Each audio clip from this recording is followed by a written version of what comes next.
Kendati begitu, Ketua Badan Legislasi DPR RI Supratman Andi Aktas ini mengatakan dipercepatnya rapat paripurna kemarin yang seharusnya 8 Oktober 2020 sudah bukan kuasa atau kewenangan balik lagi. Badan Legislasi tugasnya telah selesai dan kami sudah menyurat kepada pimpinan DPR untuk segera diagendakan dalam rapat paripurna terdekat. Kami tidak tahu apakah keputusan BAMUS hari ini atau tidak karena memang bukan kewenangan Badan Legislasi. Yang pasti setelah selesai kami menyurat, hari ini kami diminta untuk menyampaikan laporan di sidang paripurna, ya kami ikut. Pengesahan Undang-Undang Ciptaker ini memang menjadi pro dan kontra, namun Badan Legislasi DPR merasa pihaknya semua kepentingan pihak terkait baik dari pekerja dan pengusaha sudah diakomodir dengan baik. Kami perasaan teman-teman serikat pekerja dan serikat buruh.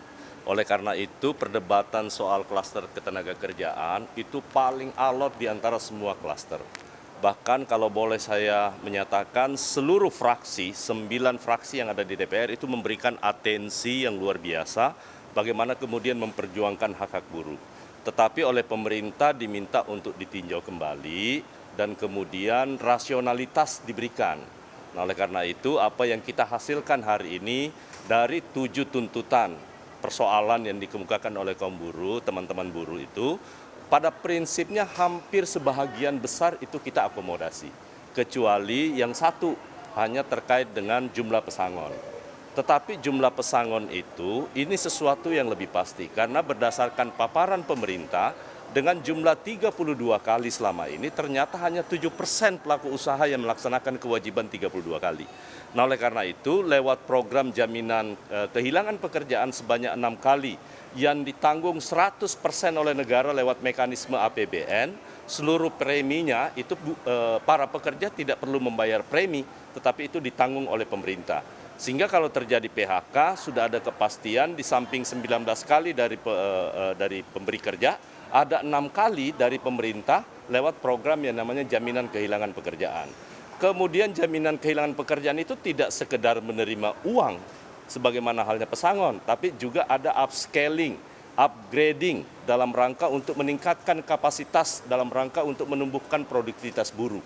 Nah itu yang menurut saya sesuatu yang pasti dan hal ini menurut saya adalah suatu jalan keluar baik kepada pengusaha maupun teman-teman serikat pekerja maupun buruh.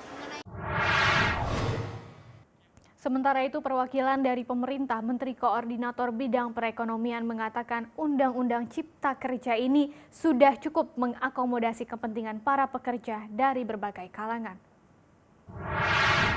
Kami tegaskan bahwa dengan ini juga di dalam Undang-Undang PPH bahwa lembaga-lembaga keagamaan dan sosial itu tidak dikenakan pajak penghasilan.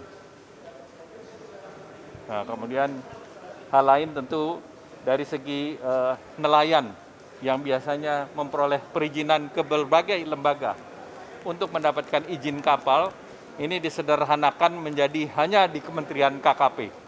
Standar dari perhubungan tetapi izinnya hanya dari Kementerian KKP.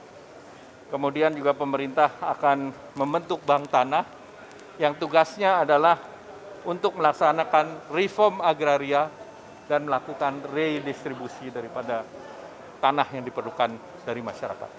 Demikian.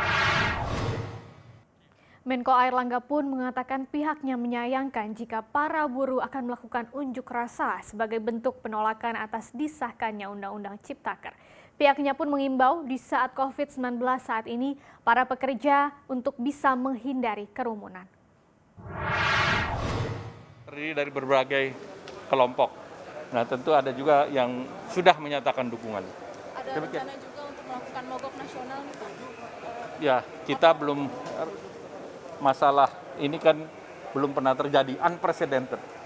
Jadi tentu di tengah kondisi pandemi COVID, nah apalagi kita melihat bahwa situasi perekonomian sekarang, nah penting bagi kita untuk menjaga kondisivitas dan tetap mendukung alat-alat produksi kita.